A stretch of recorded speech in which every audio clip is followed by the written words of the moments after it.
Boa noite, irmãos e irmãs. Eu agradeço mais uma vez a gentileza do convite do pastor Eduardo para nós compartilharmos mais um trecho da palavra do Senhor, que está no capítulo 24 de Lucas, versos 13 a 35. Eu peço aos irmãos que abram suas Bíblias nesse texto e as mantenham abertas enquanto eu vou fazendo aqui uma apresentação do contexto que começa no capítulo 22. Antes de começarmos a nossa meditação, eu quero orar ao Espírito Santo, rogando que ele venha nos iluminar para que nós possamos compreender e assimilar e aplicar às nossas vidas as lições que ele inspirou na Sagrada Escritura. Amém? Muito bem.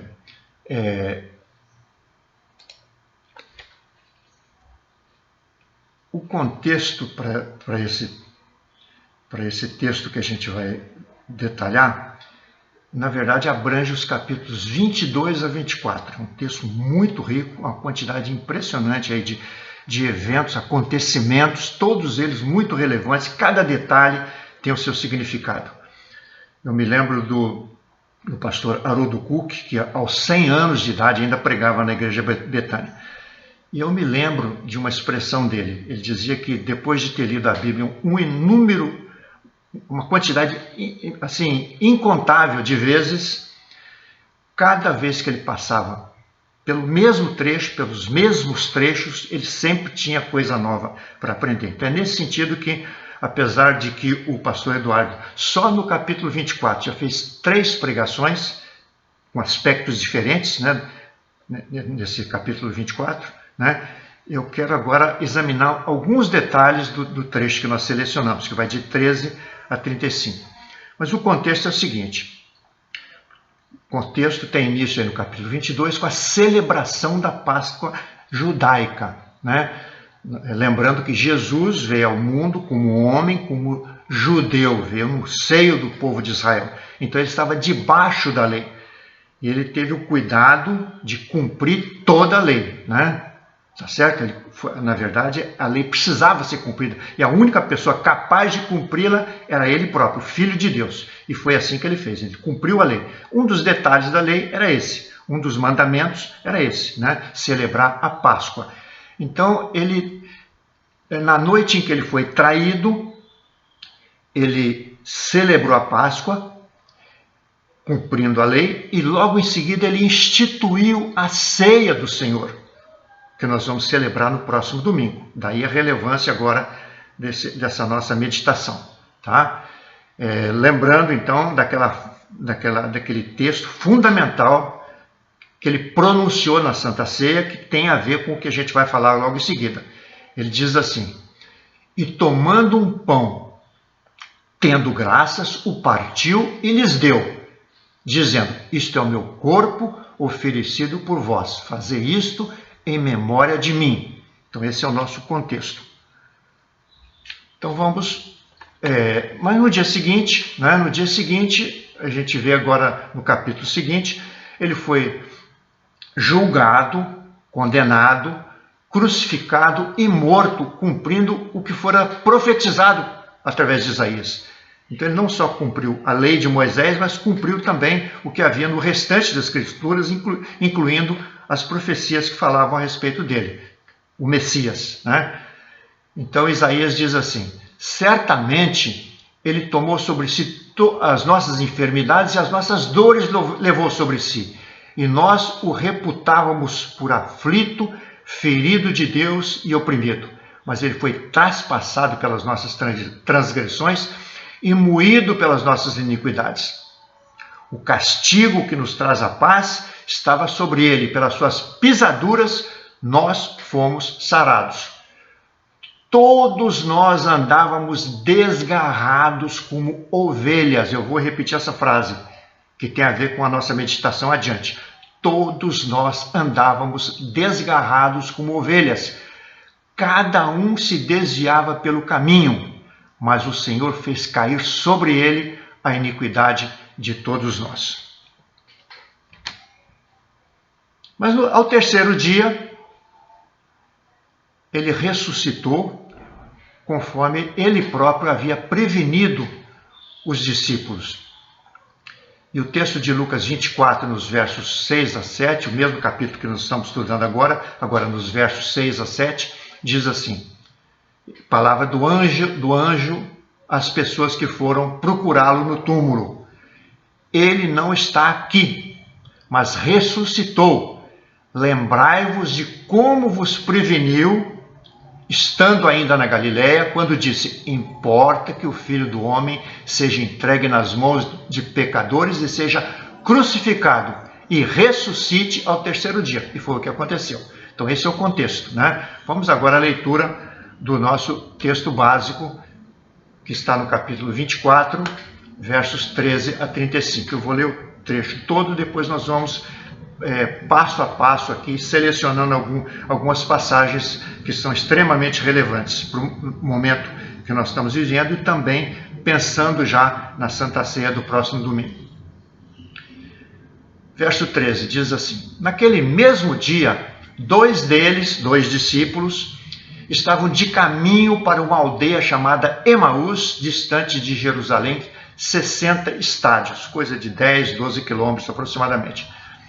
E iam conversando a respeito de todas as coisas sucedidas, ou seja, aquelas que eu comentei agora no contexto, né? O julgamento, a crucificação, o sepultamento, né? E o que havia se passado ali em matéria de informação sobre a ressurreição, que na verdade eles não acreditaram muito, né?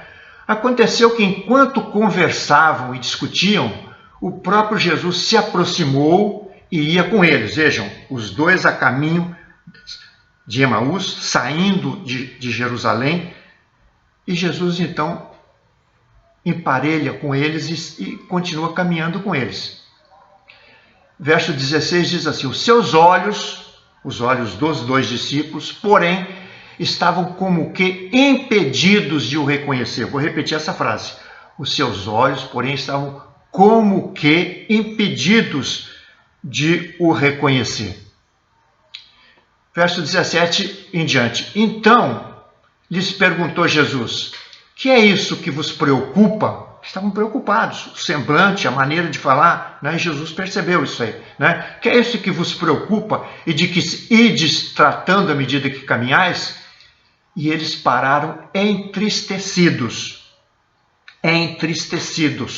Vejam aí a condição emocional deles naquele momento. Um, porém, chamado Cleopas, ou Cleopas, como dizem alguns, respondeu dizendo: és o único, porventura, que, tendo estado em Jerusalém, ignoras as ocorrências desses últimos dias? Aquelas ocorrências que eu comentei agora há pouco, né, no contexto. Jesus, lhes perguntou: quais? E eles explicaram: o que aconteceu a Jesus, o Nazareno, que era varão profeta, poderoso em obras e palavras diante de Deus e de todo o povo, e como os principais sacerdotes e as nossas autoridades o entregaram para ser condenado à morte e o crucificaram. Ora, nós esperávamos que fosse ele quem havia de redimir a Israel. Mas depois de tudo isso, já é este o terceiro dia desde que tais coisas sucederam. É verdade também que algumas mulheres das que estavam conosco nos surpreenderam tendo ido de madrugada ao túmulo e, não achando o corpo de Jesus, voltaram dizendo terem tido uma visão de anjos, os quais afirmaram que ele vive. De fato, alguns dos nossos foram ao sepulcro e verificaram a exatidão do que disseram as mulheres, mas não o viram. Vejam a ênfase deles, não o viram. Na mente deles, esse fato era importante naquele momento para eles. Havia informação de que ele ressuscitou, mas eles não o viram. Então Jesus lhes disse: ó nécios e tardos de coração para crer em tudo o que os profetas disseram. porventura não convinha que o Cristo padecesse e entrasse na sua glória? E começando por Moisés, discorrendo por todos os profetas, expunha-lhes o que a seu respeito, a respeito de Jesus, constava em todas as Escrituras. Ou seja, a Escritura toda fala de Jesus. Quando se aproximavam da aldeia para onde iam, ele, Jesus, fez menção de passar adiante. Mas eles, os 2 discípulos, o constrangeram, dizendo: fica conosco, porque é tarde, o dia já declina. Então, Jesus entrou para ficar com ele. Vejam aí uma atitude importante aí de hospitalidade, né? Aqueles discípulos aí preocupados em que ele não seguisse sozinho, caminhando à noite, porque era perigoso naquele tempo. Verso 30. E aconteceu que quando estavam à mesa, já na casa dos discípulos, né? Hospedado ali na casa dos discípulos, tomando ele, Jesus, o pão, o abençoou, como era costume dele, né? E tendo-o partido, lhes deu. Então se lhes abriram os olhos. Lembram? Os olhos dos discípulos estavam como que impedidos de o reconhecer. Então se lhes abriram os olhos e o reconheceram. Mas ele desapareceu da presença deles. E disseram um ao outro: porventura não nos ardia o coração quando ele, pelo caminho, nos falava, quando nos expunha as Escrituras? E na mesma hora, os 2 discípulos, levantando-se, voltaram para Jerusalém. Olhem, saíram de Jerusalém, fugindo de Jerusalém, agora estão voltando para Jerusalém, depois que viram Jesus. Onde acharam reunidos os 11 e os outros com eles, os quais diziam: o Senhor ressuscitou e já apareceu a Simão. Então os dois discípulos contaram o que lhes acontecera no caminho e como fora por eles reconhecido no partir do pão. Então vejam, os 2 discípulos agora compartilham com os demais discípulos, com os apóstolos, né? Tá certo? O que aconteceu com eles naquela caminhada e como Jesus foi reconhecido por eles no partir do pão. Quero chamar bastante atenção sobre essa expressão, né? Jesus reconhecido no partir do pão. No partir do pão. Então, esse é o nosso texto básico. Nós vamos agora analisar alguns trechos dessa narrativa, extraindo lições para a nossa vivência como membros do corpo de Cristo, que é a igreja. Então, nós, ovelhas de Jesus, membros do rebanho. Tá? Muito bem. A primeira lição a ser extraída desse texto tem a ver com o simbolismo da atitude daqueles 2 discípulos que se afastaram de Jerusalém. O que significa isso? Afastar-se de Jerusalém. Então o texto diz assim, o texto começa assim: naquele mesmo dia, 2 discípulos, estavam de caminho para uma aldeia chamada Emaús, distante de Jerusalém, 60 estádios. Então, transpondo essa narrativa para os dias de hoje, o significado é como se alguém estivesse se afastando da habitação de Deus, se afastando do rebanho, estavam deixando para trás ali os companheiros de discipulado, né? Estavam se afastando, fugindo da cena, tá certo? Então é como nos dias de hoje nós estivéssemos saindo da igreja, nos afastando da comunidade. Esse é o simbolismo, tá? Por que eles se afastaram de Jerusalém? 3 possíveis razões. Como não está especificado, então isso dá margem a interpretações que precisam ser coerentes com o restante da Escritura e com o contexto, né? Então a primeira possibilidade foi a fraqueza da fé. Eles não creram no testemunho das mulheres. Lembra que disseram que, né, as mulheres tinham tido visão de anjos, só que não ouviram, né? Então, né, eles não creram no testemunho das mulheres e dos discípulos que foram ao túmulo. Então faltou fé para eles aí, né? A segunda explicação dessa fuga, né, desse abandono, é a resposta que eles deram à pergunta de Jesus. Jesus perguntou: do que se trata? Eles explicaram: aquilo que aconteceu com Jesus o Nazareno, que era o profeta, poderoso em obras e palavras diante de Deus e de todo o povo, e como os principais sacerdotes e as nossas autoridades o entregaram para ser condenado à morte. Agora vejam só, ainda naquele mesmo trecho, agora no verso 21, vejam na sua Bíblia aí. Nós esperávamos que fosse ele quem havia de redimir Israel. Mas depois de tudo isso, já estamos no terceiro dia desde que essas coisas aconteceram.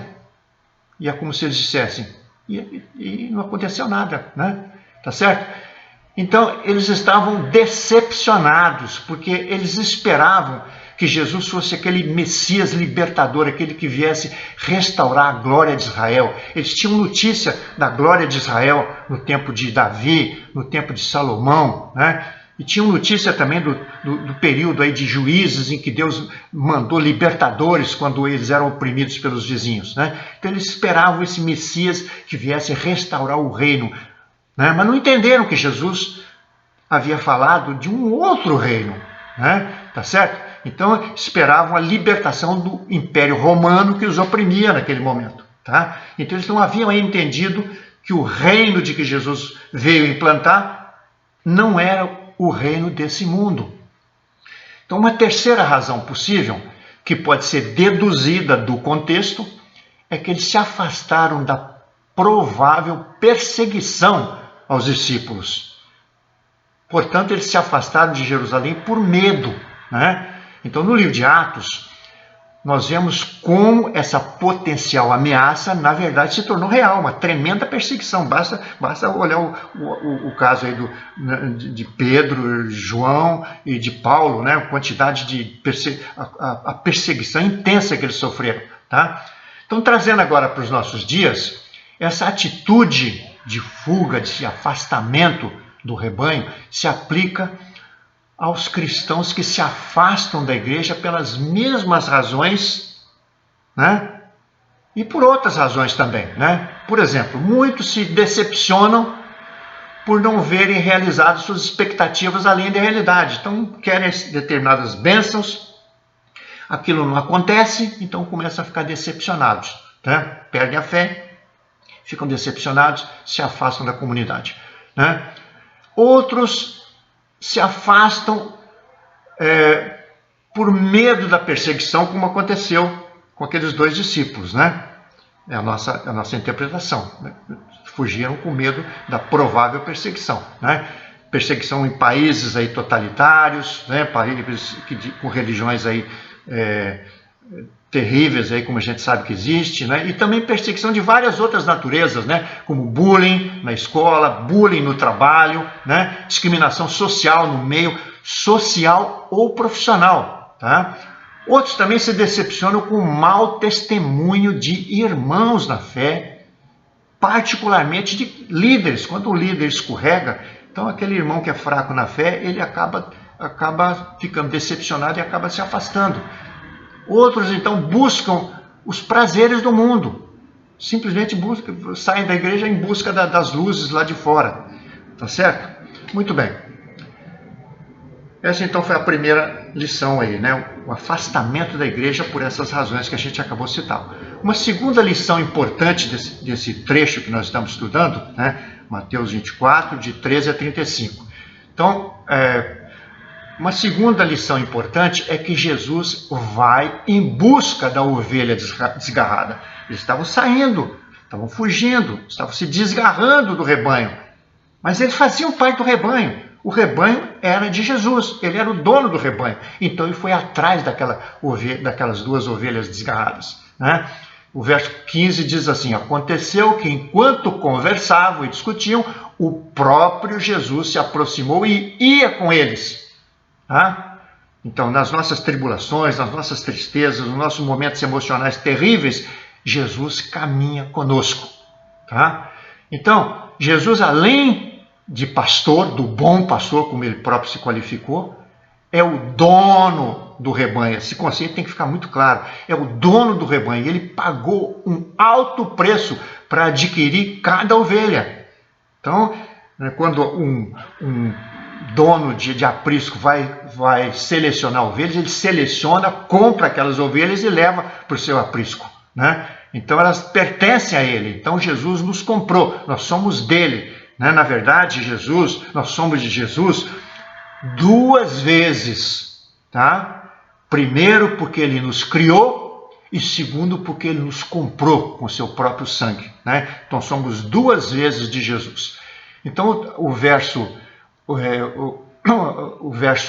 37 do capítulo 6 de João, do Evangelho de João, diz assim: todo aquele que o Pai me dá, esse virá a mim, e o que vem a mim, de modo nenhum o lançarei fora.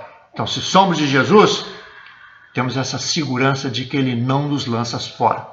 Mesmo que a gente se afaste por alguma dessas razões que foram citadas, ele vai conosco até o fim, até o último momento, né? Jesus não desiste de nós, né? Então, uma boa razão para nós não desistirmos das pessoas também, né?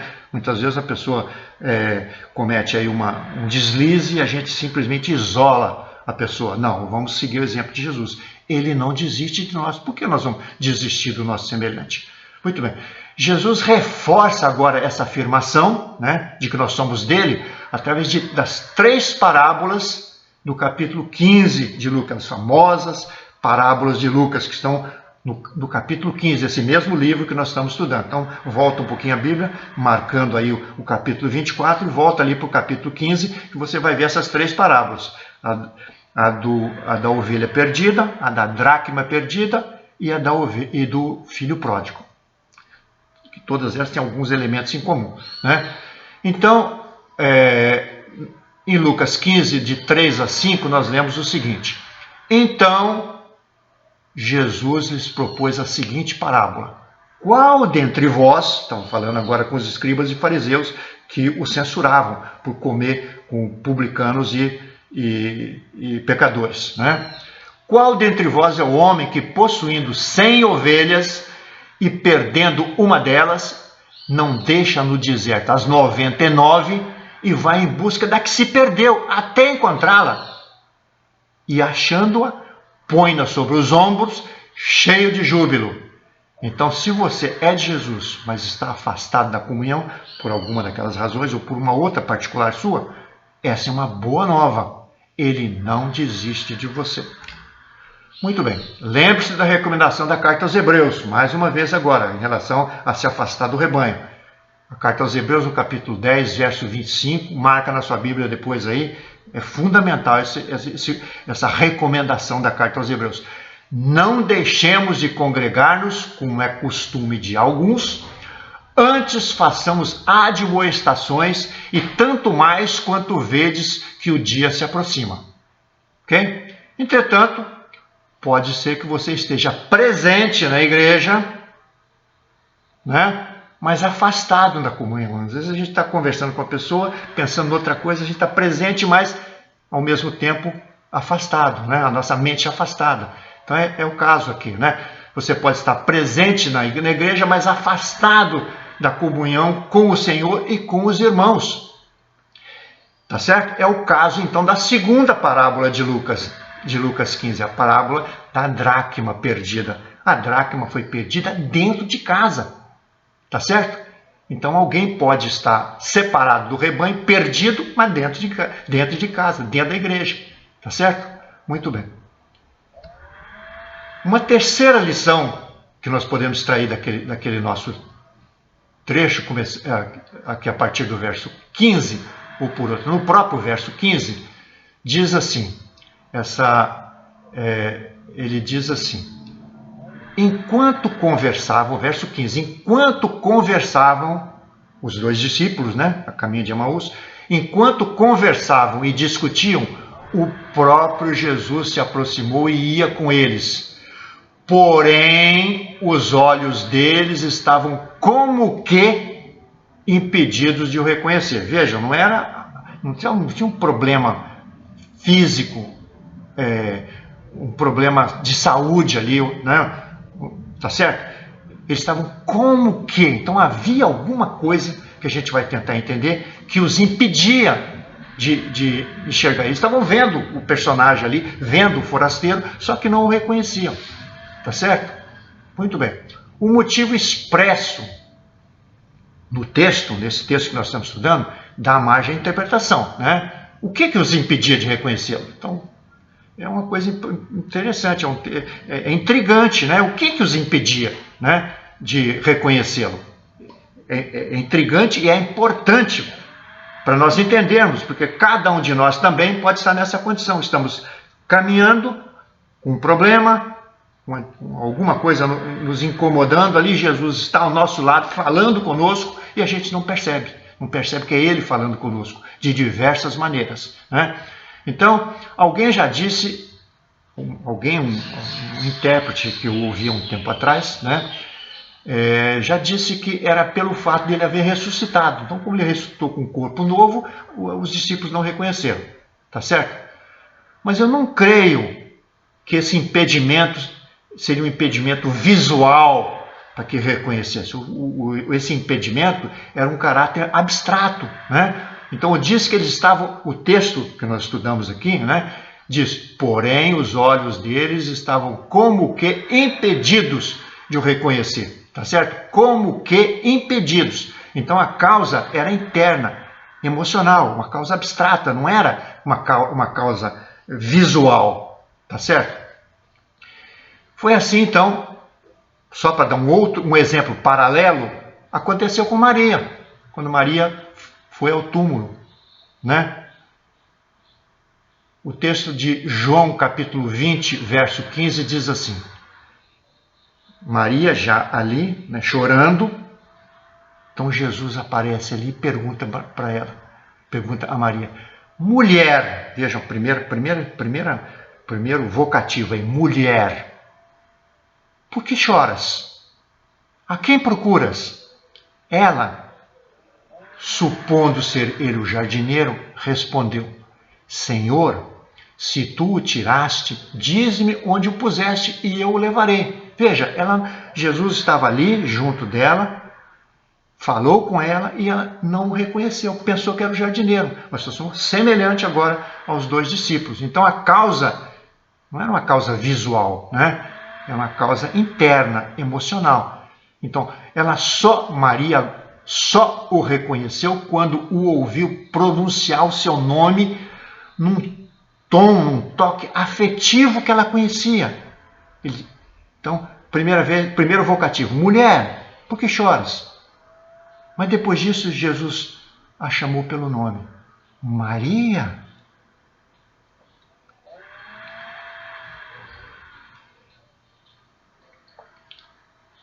Então, bastou uma palavra,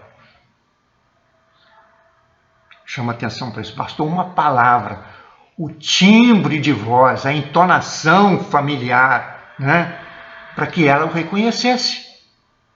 Então, na sequência desse texto de João, no verso 16, diz assim, disse-lhe Jesus, depois que ele chamou Maria, disse-lhe Jesus, Maria, ela, voltando-se, lhe disse em hebraico, Rabone!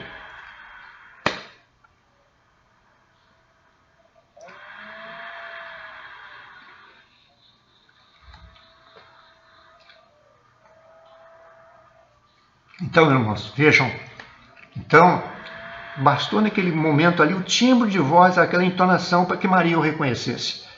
Tá certo? Ela estava, e como os discípulos, também emocionada, chorando ali, né? Tá certo? Então é uma situação emocional que nos leva então a essa situação de não reconhecer Jesus quando ele está falando conosco.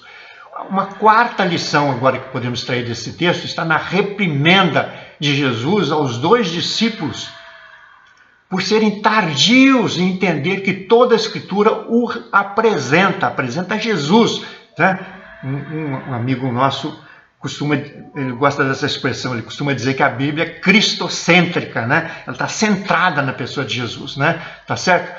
Então, toda a Escritura apresenta Jesus sob uma variedade enorme de símbolos e profecias, né? Depois você dá uma olhadinha lá no primeiro capítulo, versos 1 e 2 de Hebreus, para ver como Deus E Jesus, Filho de Deus, né, da mesma forma que o Pai, se comunica de inúmeras maneiras, uma variedade impressionante de comunicação. Tá? Muito bem, isso aparece em toda a Escritura. Né? Então, o verso 25 do texto que nós estamos examinando, né, Mateus 24, de 13 a 35, no verso 25, Jesus disse, veja a reprimenda: como vocês são insensatos e demoram para quem tudo que os profetas disseram. Não é verdade que o Cristo tinha de sofrer e entrar na sua glória? E começando por Moisés e todos os profetas, explicou-lhes o que constava a respeito dele, Jesus, em todas as Escrituras. Né? Isso está em Lucas 24, de 25 a 27. Tá? Nesse texto que a gente está estudando. Muito bem. Então, não reconhecer a pessoa de Jesus, revelada em todas as Escrituras, também é causa de não o reconhecermos quando fala conosco. Então, é um estímulo para nós estudarmos com afinco as Escrituras. Então, se você não estuda as Escrituras, como é que você vai? É uma das maneiras de ver Jesus, né? É você estar ali, estudando diligentemente a Escritura. Há ainda uma quinta lição, né? Essa quinta lição está no convite dos discípulos ao forasteiro. Vejam, no verso 28, quando se aproximavam da aldeia, Emaús, para onde iam, ele, Jesus, fez menção de passar adiante. Mas eles, os dois discípulos, o constrangeram, o convenceram a ficar, dizendo: fica conosco, porque é tarde, já é tarde, o dia já está chegando ao fim. E Jesus, então, aceitou o convite e entrou para ficar com eles. Tá? Isso está no verso 28 e 29. Então, qual é a lição quais são as lições que a gente tira agora desses dois versículos aqui? Então, primeiro é que Jesus respeita a nossa vontade, está do nosso lado ali, falando conosco, né? Mas ele não invade a nossa casa, ou seja, o nosso coração. Ele espera o convite para entrar na nossa casa e fazer morada e viver na intimidade conosco, né? Compartilhar a intimidade, compartilhar a nossa casa, o nosso coração. Tá? Isso é o que a gente aprende ali em Apocalipse 3:20, um texto bem conhecido nosso aqui, né? Eis que estou à porta e bato. Se alguém ouvir a minha voz e abrir a porta, ou seja, o coração, entrarei em sua casa e cearei com ele e ele comigo. Vejam só. Foi o que Jesus fez naquele momento ali, né? Os dois discípulos o convidaram, ele entrou na casa deles agora, sentou-se à mesa, partiu o pão e aí ceou com eles e eles com ele, né? Tá certo? É essa expressão que está dita aqui em Apocalipse, né? Essa manifestação da intimidade que Jesus deseja ter conosco, né? Há ainda uma sexta lição nessa constatação dos discípulos, né? Vejam só, no verso 32, nós lemos o seguinte: e disseram um ao outro, os dois discípulos, não é verdade? Veja, eles constataram, né? Depois que reconheceram Jesus, depois que Jesus se deu a conhecer no partir do pão, então eles caíram em si, e disseram um ao outro, não é verdade que o coração nos ardia no peito, quando ele nos falava pelo caminho, quando nos explicava as Escrituras? Vejam, a exposição das Escrituras, ministrada por Jesus, e agora para nós aqui, ministrada pelo Espírito Santo, aquece o nosso coração, tá certo? A voz do Mestre é inconfundível. Essa é uma grande lição, uma das grandes lições que eu gostaria de passar para vocês nesse momento, né? Fundamental para a gente se livrar das vozes estranhas que estão por aí. A voz do Mestre é inconfundível e toca o nosso coração. Assim como Maria reconheceu Jesus aí por uma única palavra, né? Pronunciada daquela maneira que só ele sabia pronunciar, né? Então nós que somos de Jesus, conhecemos a voz do pastor. A gente sabe muito bem usando agora a analogia do rebanho, das ovelhas, as ovelhas não seguem outro que não seja o pastor chama, elas ouvem a voz do pastor e o reconhecem e vêm para ele, tá certo? Então veja o exemplo de Maria que a gente já mencionou. Então esse versículo nos alerta, atenção, esse versículo que a gente acabou de ler, nos alerta contra todas as vozes de mercenários e falsos pastores e falsos profetas que tentam afastar as ovelhas do aprisco. Evangelho de João, capítulo 10, 13, diz assim: o mercenário, que não é pastor, aquele que só faz o trabalho mediante pagamento, ele não está integrado ali na obra, ele não vive aquilo, ele não vive para aquilo, não é o seu propósito de vida, Então o mercenário que não é pastor, a quem não pertencem as ovelhas, vê vir o lobo, abandona as ovelhas e foge. Então o lobo as arrebata e dispersa. Isso está em João, capítulo 10, verso 13. Agora, a sétima e última lição agora, irmãos. Essa lição, para mim, é o clímax. Todas são importantes, mas essa é o clímax desse texto. Quando os discípulos reconhecem Jesus no partir do pão. Veja que expressão forte, Reconhecer Jesus no partir do pão. O verso 30 do nosso texto de referência diz assim: e aconteceu que, quando estavam à mesa, os dois discípulos e Jesus, ele pegou o pão e o abençoou. Olha um exemplo para a gente na nossa mesa, Quando estamos à mesa com a família, Abençoar, orar, lembrando desse momento aqui em que Jesus partiu o pão, Então ele pegou o pão, o abençoou e depois partiu o pão e o deu a eles. Compartilhamento, tá certo? Hospitalidade, vida em comunhão, Esse é o símbolo desse momento aí, tá certo? Então os olhos deles se abriram, diz o verso 31, Os olhos deles se abriram e eles reconheceram Jesus. Mas ele desapareceu da presença deles, tá?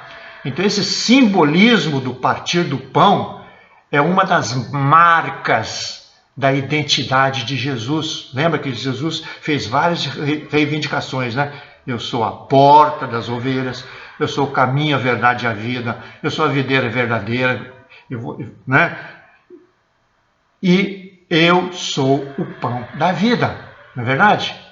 Então esse simbolismo do partir do pão é uma das marcas da identidade de Jesus expressa na multiplicação dos pães. Então lembra daquela primeira multiplicação dos pães, que havia apenas 5 pães e 2 peixinhos?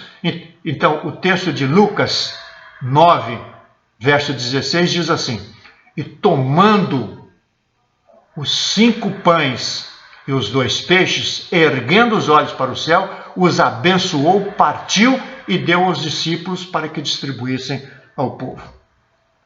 Então observe esse fato interessante. Observe que mesmo tendo o coração ardendo, no meio daquele nosso trecho, enquanto eles caminhavam com Jesus, eles reconheceram depois que o coração deles ardia, Então mesmo tendo o coração ardendo ao ouvir as palavras de Jesus durante a caminhada, os discípulos só o reconheceram à mesa, na prática da hospitalidade, no ato simbólico do partir do pão. Vejam, que representa o corpo de Cristo que foi dado em sacrifício por nós, E representa também a intimidade da comunhão, tá certo?